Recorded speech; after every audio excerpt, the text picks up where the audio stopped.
Bueno, arratsaldeon denori, buenas tardes a todos y todas. La siguiente ponencia se titula Políticas públicas de vivienda y la vivienda social ante las necesidades de una sociedad que envejece. Nos la va a dar Merche Fernández, que es Merche Fernández Urcey, de la Dirección de Vivienda del Gobierno Vasco. Merche es arquitecta por la Universidad de Navarra, es experta en construcción y sostenibilidad por la Universidad Europea de Madrid. Ha trabajado en el sector privado como profesional liberal y también desde el año 2007 se incorpora a la Dirección de Vivienda del Gobierno Vasco, con lo cual pues conoce los dos lados de la mesa, lo cual es bueno siempre. Y Merche ha participado en proyectos estratégicos como la definición de áreas vulnerables, la guía de edificación sostenible, participa activamente en el Consejo sobre Accesibilidad de Euskadi. En definitiva, es una gran conocedora de todo lo que atañe a las políticas de vivienda, en especial a su relación con el envejecimiento y con los problemas derivados de la edad. Nos va a hablar de las políticas públicas de vivienda, que bueno, la actual ley de vivienda pues nos las configura como el conjunto de medidas, acciones, normativa, que van orientadas a satisfacer el derecho a la vivienda.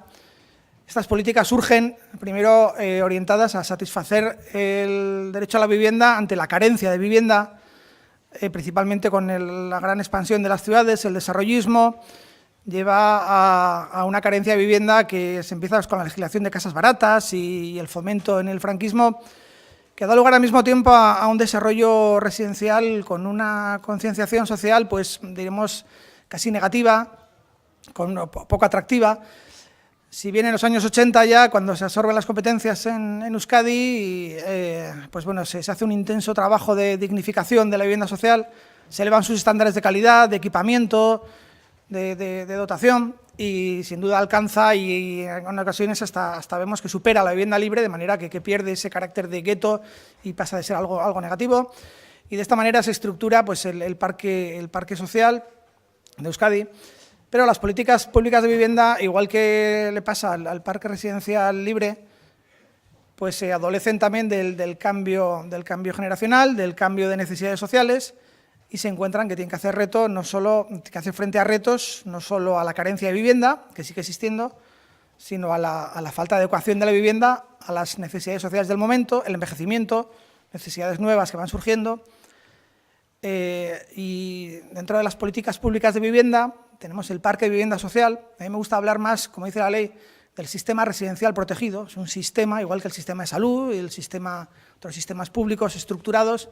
La ley ya configura todos los recursos en materia de vivienda como un sistema residencial y define todos los servicios prestacionales en materia de vivienda como un servicio de interés general. Nos viene a decir que las políticas de vivienda no son algo ocasional del gobierno de turno, no es una cosa que, bueno, porque lo hacemos por fomento, por poco menos que por caridad, no, es un sistema estructurado y que responde a una necesidad social evidente, pero que le pilla el toro, igual que a la vivienda privada. Vemos que las necesidades en cuanto a accesibilidad, en cuanto a tamaño, pues no responde, la vivienda es algo estático y la sociedad cambia más rápido que las viviendas, incluso que la normativa de vivienda, y encontramos con que hay que hacer frente a nuevos retos. La vivienda social también tiene que hacer frente a esos nuevos retos. Se encuentra con que hay personas que no tienen necesidad de carencia de vivienda, pero sí la vivienda que tienen deja de ser adaptada, deja de ser adecuada, puesto que no tiene accesibilidad, son viviendas grandes, antiguas, y a todo esto hay que hacerle frente también. También le pasa lo mismo a la vivienda social. Bueno, pues Merche nos va a hablar de cómo desde lo público se enfocan estos retos. No es fácil, la solución no la trae en una pócima, pero en definitiva son unos retos que requieren una profunda reflexión desde la política pública de vivienda y desde la vivienda social. Muchas gracias, Rafa. Bueno, soy todo eso que ha explicado Rafa, pero también la culpable que cuando ya creíais que os ibais a ir, pues no. Nos quedamos aquí y hablar de política, que menudo tema, ¿no? Pero bueno, intentaré que sea lo menos pesado posible. Gracias a todos los presentes por aguantar esta horita más y a los organizadores por darnos un espacio también para explicar un poco qué es lo que estamos haciendo, porque esta mañana en las conferencias de la mañana se ha hecho alusión a la Administración muchas veces. Yo me doy por aludida pues por lo que me toca, pero los que hemos estado fuera y los que vivimos dentro vemos que la Administración pues probablemente es culpable de muchas cosas y la normativa que nos pone pues no se ajusta a lo que nosotros necesitamos, pero siempre me gusta reivindicar que detrás de la Administración pues en cada parcela hay personas que tienen ganas de hacer cosas, de cambiarlas, de conocer qué opinan los demás de esas normas y hacer lo posible por cambiarlas. Y en ese barco pues yo me apunto. Así ya por de pronto vamos a empezar con una celebración. Os quería trasladar que estamos de cumpleaños porque hacemos el 20 aniversario de la Ley de Accesibilidad y me parece que hay que reconocerlo, hay que sacarlo a colación. La Ley de Accesibilidad es dentro de la pantalla, que no sé si esto funciona, si esto va por años desde del 89 a la actualidad, pues nuestra Ley de Accesibilidad se encuentra aquí. Se edita en el 97, se publica y el resto de normativas del Estado van saliendo posteriormente, pero podemos decir que nuestra Ley de Accesibilidad no es antigua, no se ha quedado vieja, es una ley de principios que está al día, que las últimas normativas que han salido a nivel estatal están, desde luego, no te voy a decir que al nivel, pero bueno, sí, están al mismo nivel de exigencia y en la misma, totalmente alineadas con lo que fue con lo que es nuestra ley de accesibilidad. Y la ley de vivienda, que igual es el último de los hitos que aparecen aquí, en la ley de vivienda, continúa también un poco con lo que ya la ley de vivienda nos decía en el año 97. También tenemos a nivel estatal, he querido remarcar, este decreto 1/2013, que esta mañana Judith lo ha sacado a colación y efectivamente es un decreto legislativo estatal en la que establece unos plazos para que nuestros edificios sean accesibles. Sí que es verdad que nuestra ley no pone plazos, pone exigencias, pero no pone plazos y ese decreto estatal en principio es vigente también para nosotros y pone esos plazos. En cuanto a lo que se refiere a los espacios urbanos y la edificación, habla del 4 de diciembre de 2017 como plazo para que teníamos que haber hecho lo posible para que nuestros edificios y nuestros espacios públicos fueran accesibles, por lo menos a las condiciones básicas.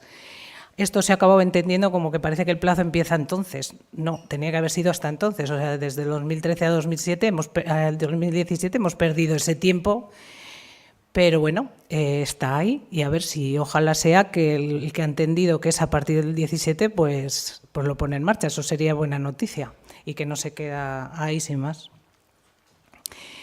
Pero que tengamos una normativa de 20 años y que encima consideremos que es una buena legislación, no quiere decir que el camino está hecho.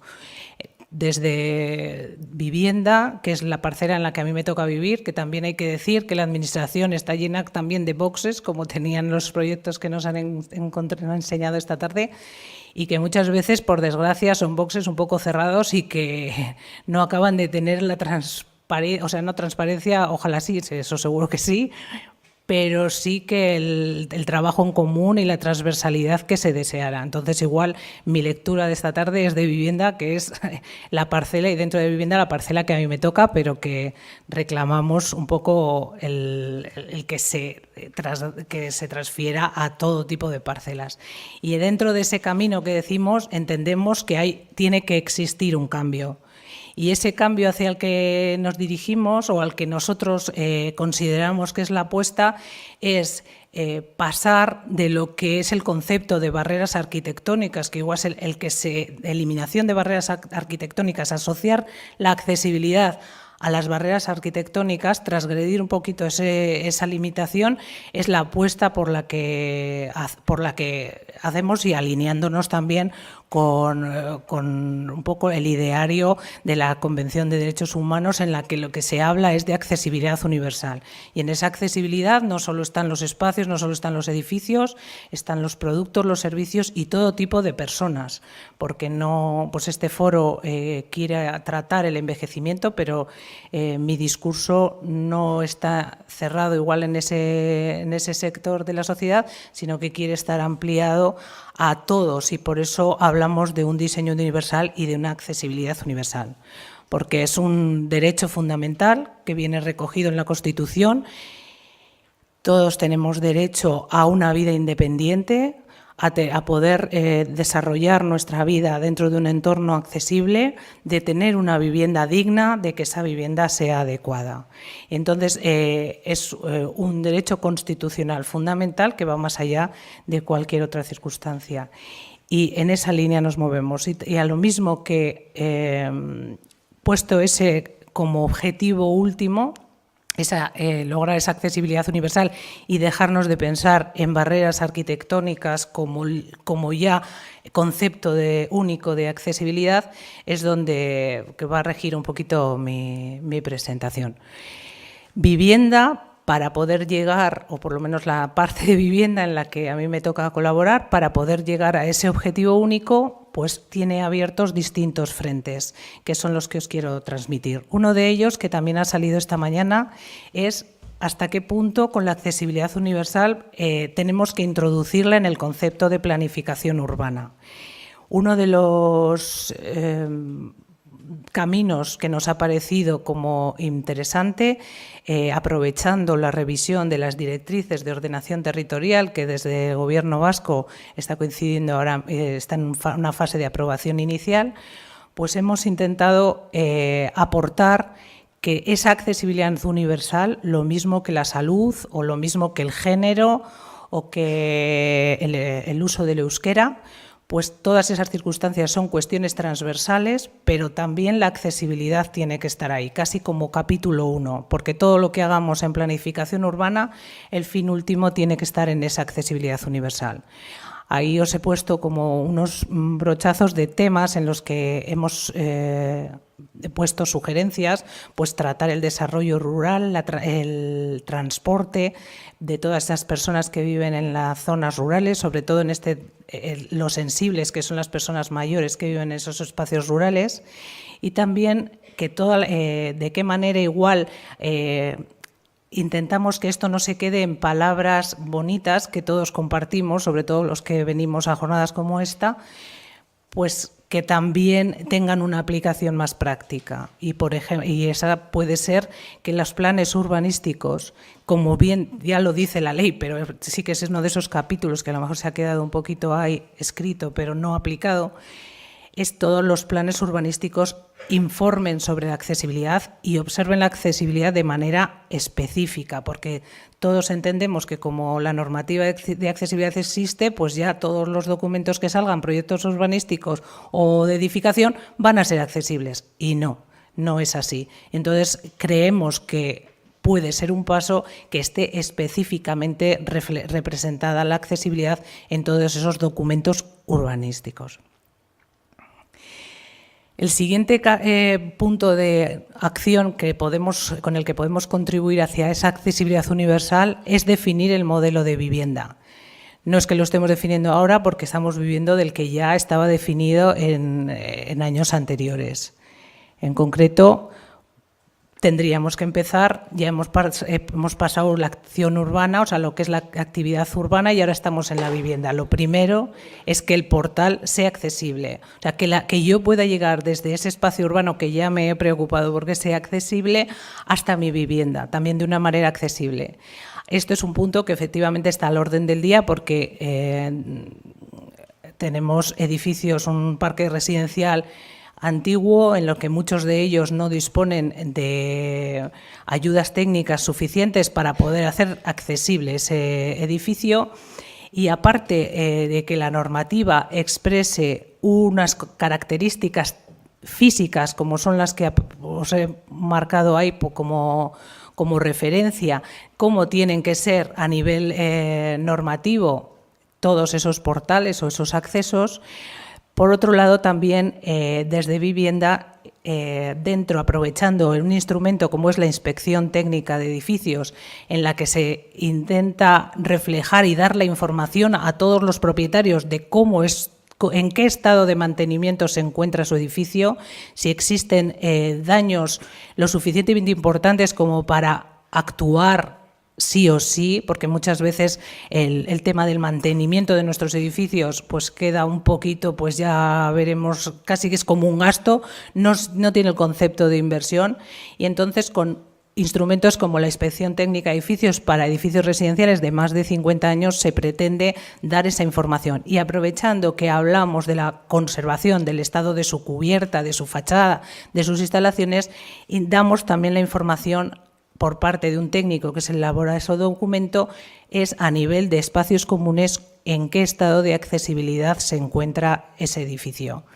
No son, ahora mismo, no son identificación de acciones que obliguen a la comunidad, pero creemos que, bueno, muchos defienden que es como debería ser, hacer que esa identificación conlleve una acción, pero por de pronto, desde luego, es información que creemos que es interesante, porque muchas veces pues punto de vista de un técnico, bueno, eso casi siempre puede dar otra dimensión a las posibilidades que tiene nuestro edificio para salvar todas estas barreras arquitectónicas. Aparte de la accesibilidad, en la misma línea está la eficiencia energética, pero bueno, nos centramos en la accesibilidad, que igual es la que nos reúne aquí.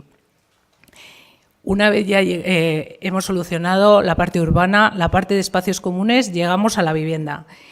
Nuestra normativa, concretamente el decreto que desarrolla la Ley de Accesibilidad, un decreto que es el 68/2000, aprobado en el año 2000, determina unas condiciones generales que tienen que tener todas las viviendas. No estamos hablando de viviendas adaptadas, aunque estamos en el decreto de accesibilidad, estas condiciones son para todas las viviendas.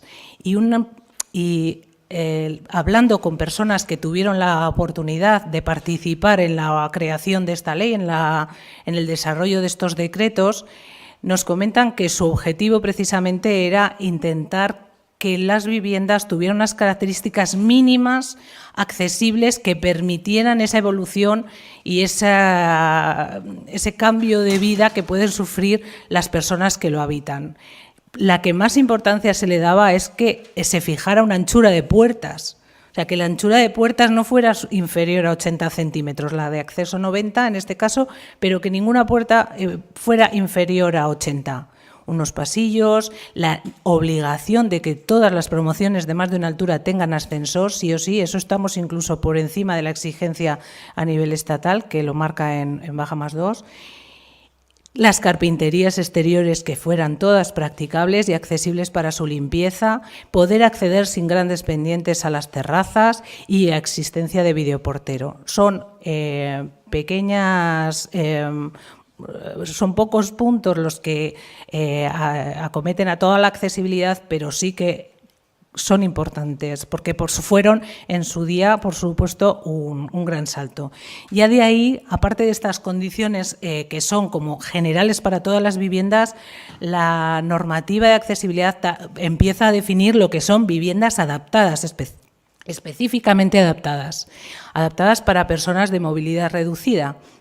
Y ahí empieza a marcar una serie de indicadores y de exigencias para ese tipo de viviendas. Pero cuántas viviendas van a ser adaptadas dentro de una promoción van a ser en proporción. Si es vivienda libre o vivienda protegida, si es vivienda libre, cada 50 es una, a partir de 50. O sea, las 50 primeras, una promoción de menos de 50 no tendría vivienda adaptada y a partir de 50, una cada 50. En vivienda social es mayor la exigencia y es una cada 25 o fracción en todo caso, empezando desde 0. De 0 a 25 sería una. Y esas viviendas que hablamos de reserva van a tener las características de vivienda adaptada, donde sus usuarios objetivos son personas que acrediten una determinada discapacidad, abriendo la posibilidad a que esas viviendas luego pasen a perder esa afección de reserva si no existe, si se ha hecho la oferta suficiente, bueno, un conjunto de condiciones para que esas viviendas pasen al mercado abierto, como quien dice, pero en principio tienen ese carácter de reserva.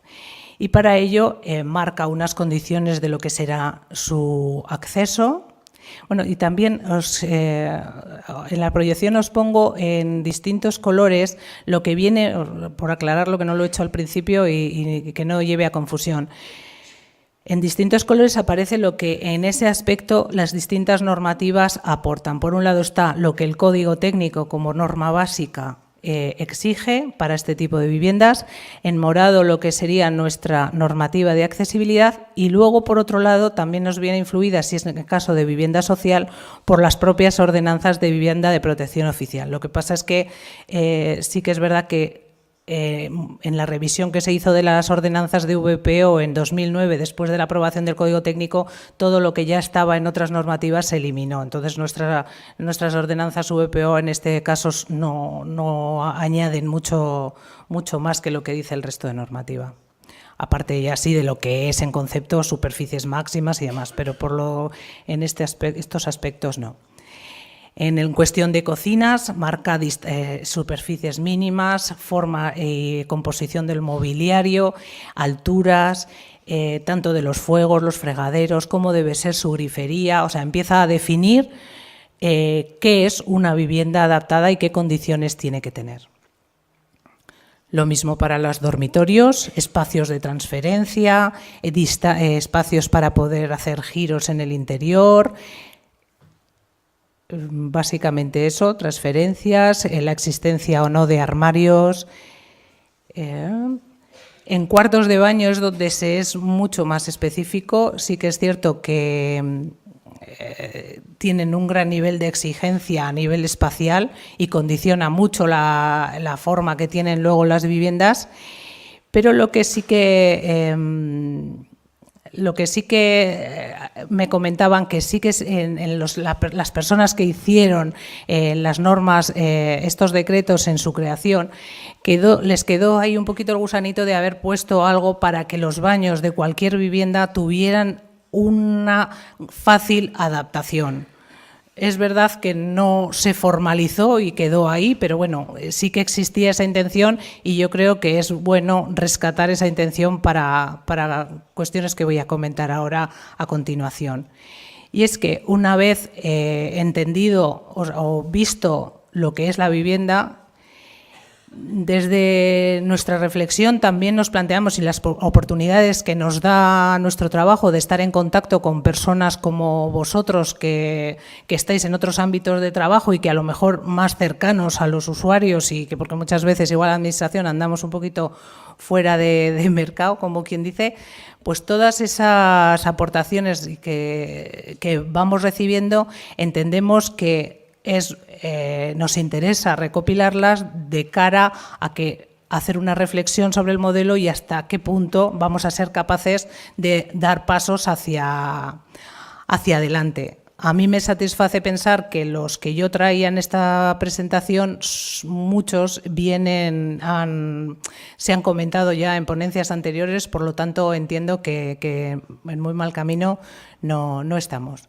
Entonces, entre ellos, por enumerarlos, que seguro que os suenan de haberlos oído antes, es la generalización de ciertos parámetros de accesibilidad a todas las viviendas, desde anchuras de pasillos y puertas, lo mismo que se hizo en su día, repensar qué otras medidas se pueden generalizar, avisos sonoros y luminosos de emergencia y comunicación, carpinterías enrasadas con el pavimento, que creo que aunque eso lo pone en la normativa, pues muchas veces alegando que no hay mercado suficiente, pues no se están ejecutando como tal.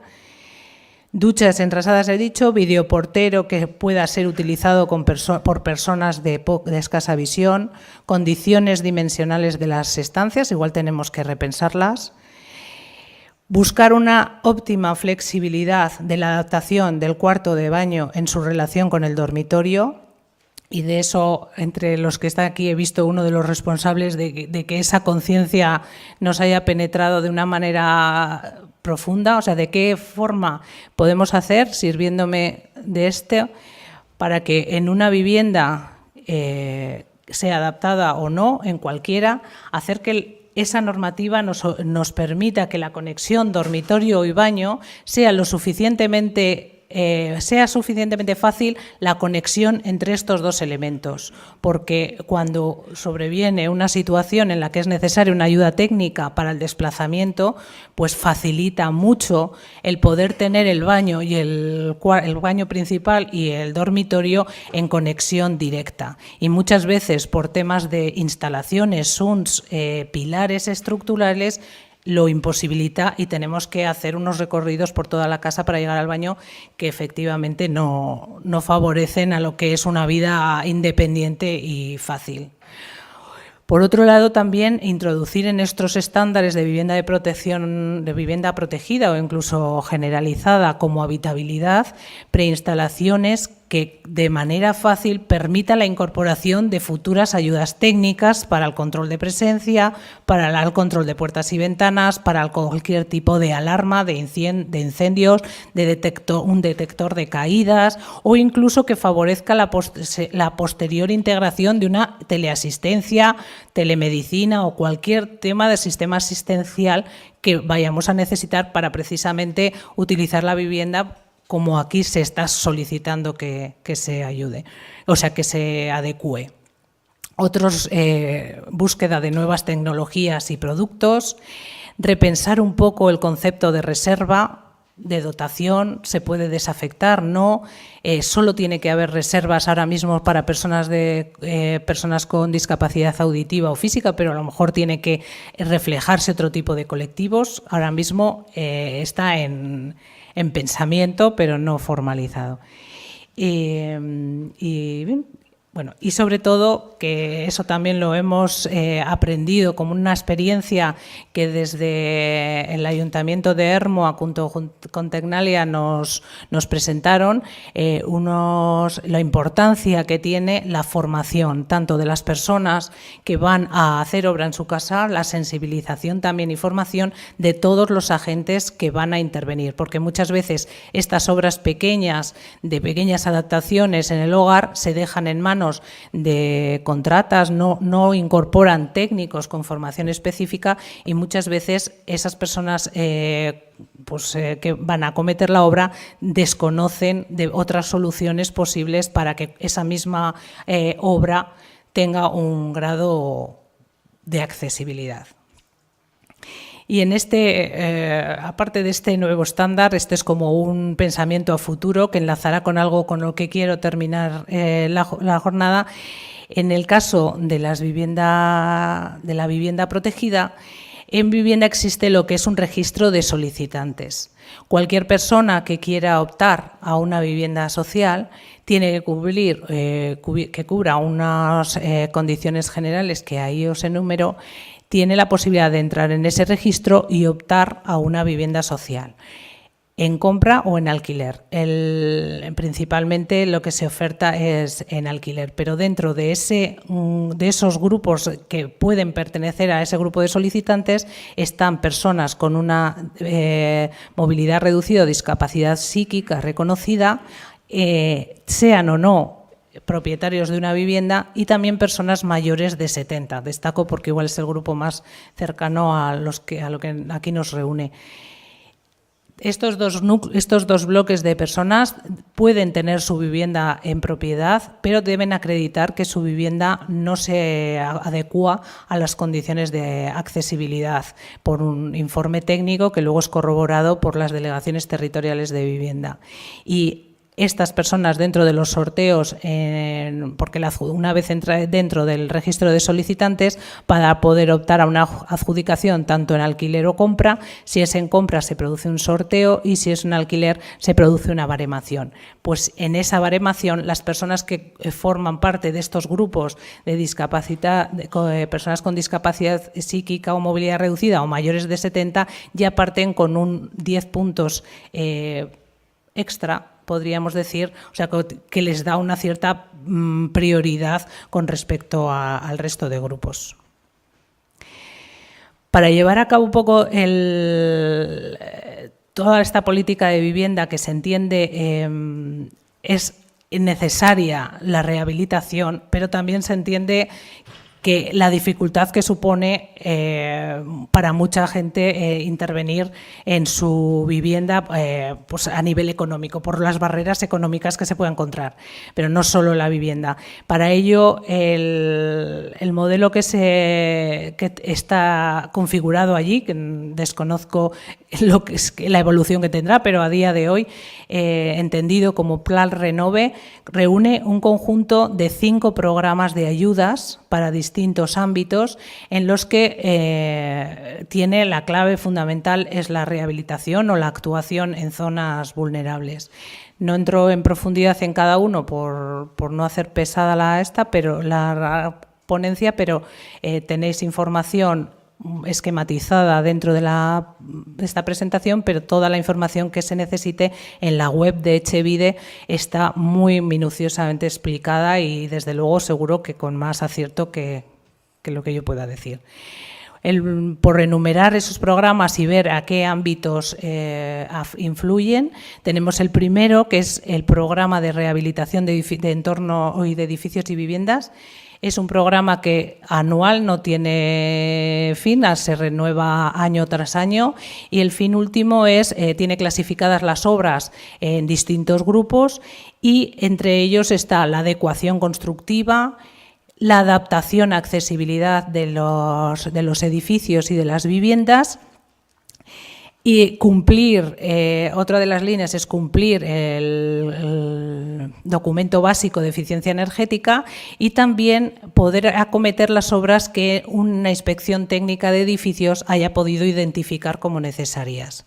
Este bloque de ayudas tiene todas esas funciones y poniéndole una pega en la que pretendemos, pues en la sección de accesibilidad que trabajamos accesibilidad queremos solventar, es que la ayuda a comunidades es escasa porque no va más allá de 2.000 euros, porque luego el resto de ayuda va al propietario en función de sus rentas. Pero se entiende que para hacer la problemática de las comunidades de propietarios ahora mismo es acometer obras que estaría bien fueran financiadas o subvencionadas en parte a toda la comunidad. Y ahí, efectivamente, la ayuda que se da no es muy incentivadora, la verdad es así.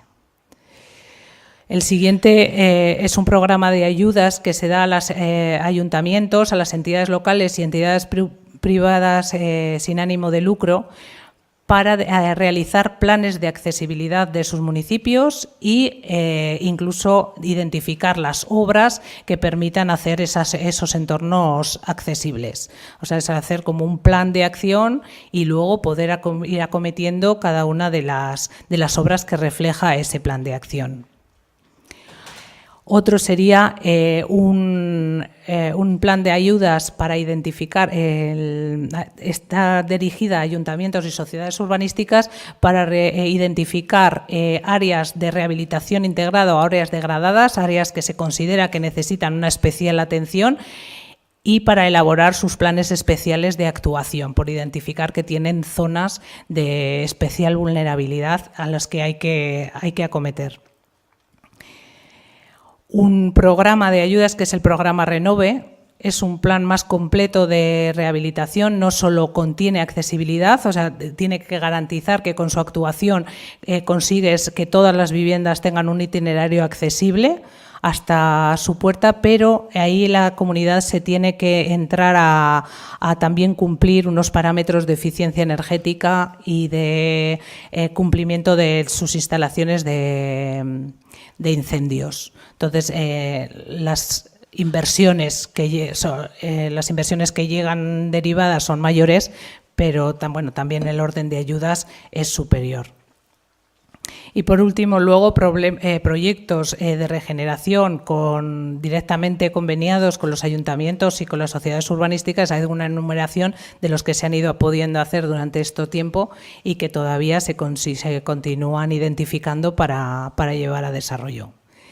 No voy a entrar tampoco en muchos números porque tampoco me interesa, es un tema que podéis consultar ahí.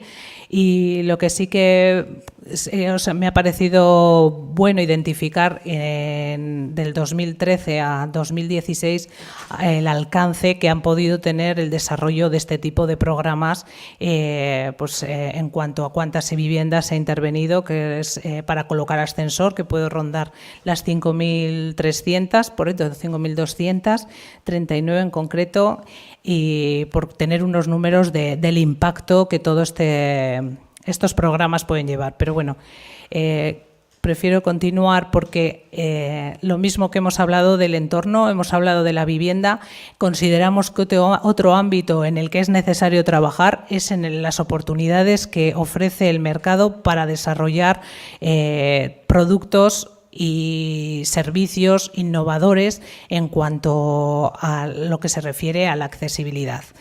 Para eso, el año pasado, bueno, hace ya 2 años, intervinimos en el Plan de Ciencia y Tecnología, dentro del Plan de Ciencia y Tecnología y la Innovación de Euskadi, un compromiso por la innovación, un compromiso por identificar y por hacer que la empresa se implique en la creación de nuevos proyectos que supongan el desarrollo de nuevos productos. Se creó un grupo de trabajo que es el hábitat urbano, se le llamaba nicho de oportunidad porque pretendía que tuviera una evolución dentro de este plan de ciencia y tecnología, y dentro de ese hábitat urbano estaba el ámbito de la accesibilidad. En un principio no estaba como grupo independiente de trabajo, porque se entendía que todo lo que se hiciera en cuestión de rehabilitación o en cuestión de ciudades inteligentes pues ya tenían que ser accesibles. Pero como la realidad es que luego no se observa la accesibilidad en el grado que consideramos que necesita, se intentó hacer un grupo independiente en la que favoreciera la implicación de las empresas para el desarrollo de productos que lleven a una construcción inteligente, a una ciudad inteligente, un transporte inteligente, a todas esas aplicaciones que echamos en falta y que creemos necesitan evolución, tanto para que la empresa de nuestra comunidad se implique en ellos y creen valor añadido, como para que luego puedan ser implementados en nuestras viviendas o en nuestros entornos, que no fueran, que fueran personalizables, accesibles, interoperables. Este era un poco nuestro objetivo. Ahora, a día de hoy, el cambio de legislatura ha llegado a que ese grupo se ha integrado que antes llevaba vivienda, se ha integrado en ordenación del territorio y entonces se ha integrado con otros como pueda ser el de medio ambiente. Y entonces el enfoque puede que sea distinto o que el nombre vaya a cambiar, pero desde luego lo que sí que vamos a estar es presentes en el grupo en el que nos sitúen para poder seguir trabajando en la misma línea que es en la que creíamos. Y como ejemplo, en todas las conferencias o en los foros en los que hemos tenido oportunidad de estar, poníamos como ejemplo un caso del proyecto Housegate que casi, Silvia, te veo por aquí, casi lo podías tú presentar, que lo conoces más a fondo que yo, pero lo que, lejos de entrar en la profundidad del proyecto, lo que sí que creo que sirve de ejemplo por lo que se busca al participar en estos planes de ciencia y tecnología. En este caso es un edificio en Sestao en el que tiene el marco de tres actuaciones. Por un lado, lo que es la rehabilitación de los edificios sobre los que se va a realizar ese proyecto para hacerlos accesibles hasta su vivienda, la incorporación en la vivienda de aplicaciones TICs y luego la previsión de nuevos servicios para personas mayores, porque estaba destinado a un servicio asistencial para personas mayores. Aquí entraría a crearse un nuevo modelo de relación sociosanitaria, pero también la influencia del entorno construido para favorecer que se lleven a cabo este tipo de proyectos, pero también otra pata que nos interesaba y era la empresa, que no venga todo en base a ayudas concretas, sino implicación desde la propia empresa para poder buscar nuevos proyectos y nuevos desarrollos. Y me parece que era un caso ideal que esperábamos se repitiera y se replicara ni con las mismas empresas ni el mismo tema, pero sí que sirviera como ejemplo. Y bueno, el pertenecer ahora dentro de medio ambiente en otros grupos, pues eso va a ser un poco lo que persigamos y esperamos conseguir. Y ya por último, que no os voy a aburrir más, todo esto queríamos, entendíamos que por suerte, seguramente, el hecho de que en su día la accesibilidad se entendiera como una eliminación, o sea, el favorecer la accesibilidad, eliminar barreras arquitectónicas, se entendió que esto de la accesibilidad iba con vivienda. O sea, ya todos esos boxes que decía antes de la administración, pues ¿a quién le corresponde esto? Pues a vivienda, porque ahí es donde están las barreras, ahí donde están los problemas. ¿Y qué conllevó esto? A que la competencia en accesibilidad quedó en la Dirección de Vivienda. Y como Dirección de Vivienda llevamos la asistencia técnica o la secretaría del Consejo Vasco para la Promoción de la Accesibilidad, que está creado por la propia ley, tiene unas funciones de asesoramiento, de seguimiento, no tiene una competencia concreta, pero tiene una cosa muy buena, y es que por ley nadie se puede escapar, porque por ley está creado con la participación de todo tipo de agentes. Los departamentos están todos, están los ayuntamientos, están las diputaciones, están todas las asociaciones de discapacidad, están consumidores, están los colegios técnicos, también están los constructores. O sea, es un foro que sigue vivo. En su día, con mucha actividad, creó lo que son los decretos y ahora sigue todavía vivo y, no sé, pues aprovechando este 20 aniversario que hacíamos al principio, pues resurge intentando buscar una accesibilidad en Euskadi, pero que no se limite a la parte de vivienda de edificios, que transgreda un poco esos límites. Sí que es verdad que para que eso sea más rápida su instauración, debería estar colgado directamente del Lehendakari, pues ojalá fuera así algún día. Pero ahora mismo lo trabajamos desde vivienda, pero siempre pensando en ese espíritu. ¿Y esto qué conlleva?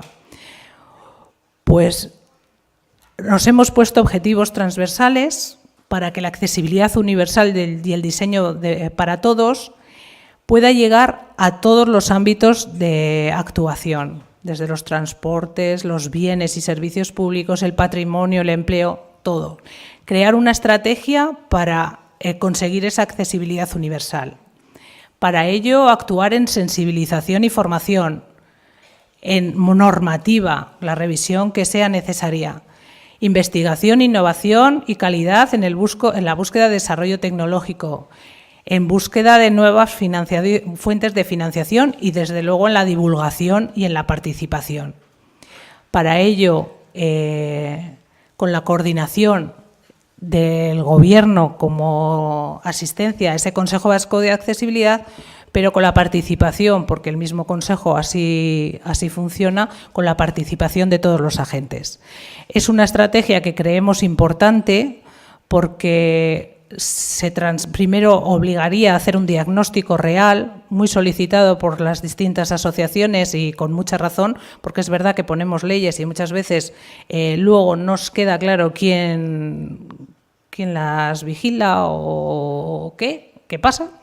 Y yo creo que el que sea reconocida con un nombre propio es importante, y también creemos que podemos considerar que el pistoletazo de salida podrá ser este 4 de diciembre de 2017, que por motivo del 20 aniversario de la ley, el Lehendakari estará presente en una sesión extraordinaria del Consejo Vasco y en ella se presentará esta estrategia con fin de que el Lehendakari lo asuma dentro de una declaración institucional propia.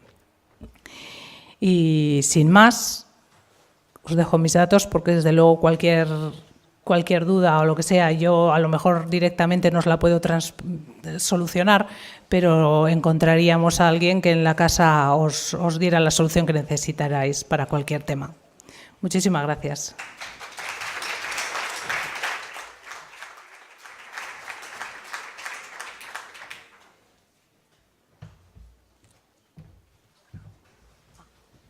Pues muchas gracias a Merche. Si alguien queréis formular alguna pregunta sobre lo que has puesto, Merche.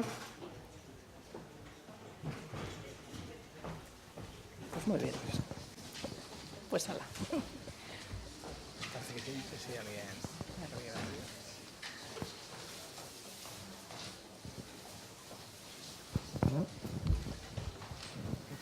Pues ya está.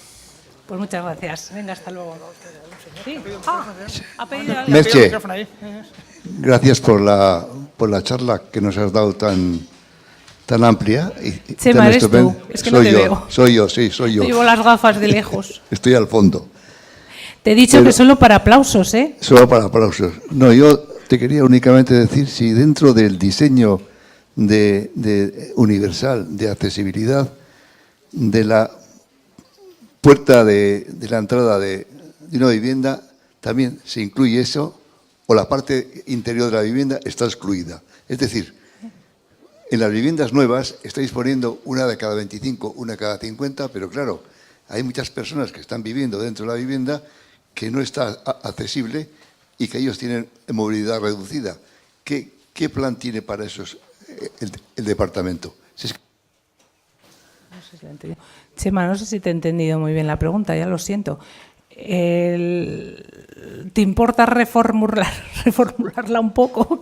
Porque hay unas condiciones generales de acceso, porque hablabas de las puertas, hay unas condiciones generales de acceso, puerta de 90 y en las puertas interiores de 80, que esas para todo tipo de viviendas. Por supuesto, viviendas nuevas, claro, porque las viviendas ya construidas no le puedes exigir eso a día de hoy.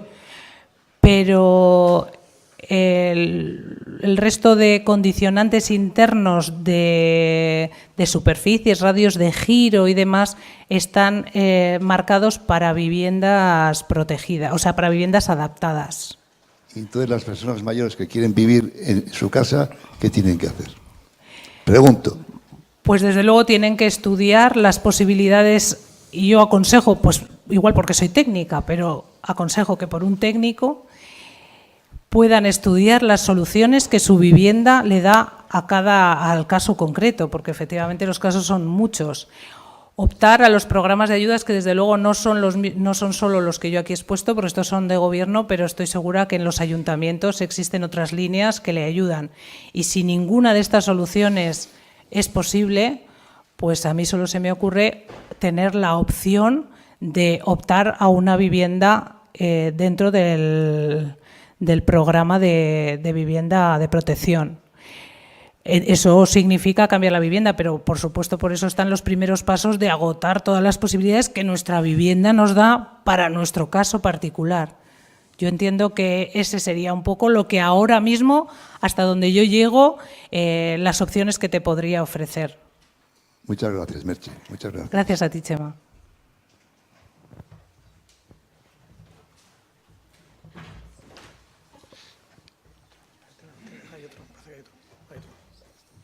Sí, bueno, no, por mi parte, bueno, más que preguntar, Merche, bueno, felicitar por la ponencia.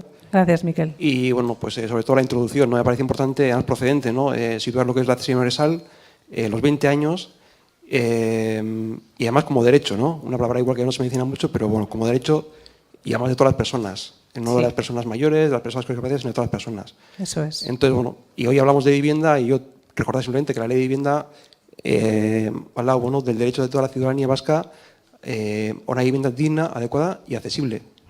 Entonces, bueno, pues me parecía más pertinente que nunca pues hablar sobre accesibilidad, ¿no? Y luego, bueno, pues también me parece importante lo que has comentado, Merche, de introducir un poco lo que es la universalidad. Yo creo que tenemos que extraer ya mensajes de que yo, porque no soy mayor, porque no tengo discapacidad, no necesito un baño adaptado, no necesito un taxi adaptado, sino que tenemos que atender a bienes, servicios, transportes, edificios, entornos que sean universales, introduciendo por lo que es el diseño para todas las personas. Entonces, bueno, me ha parecido importante pues, en ese sentido, ¿no? Felicitarte simplemente. Muchas gracias, Miquel.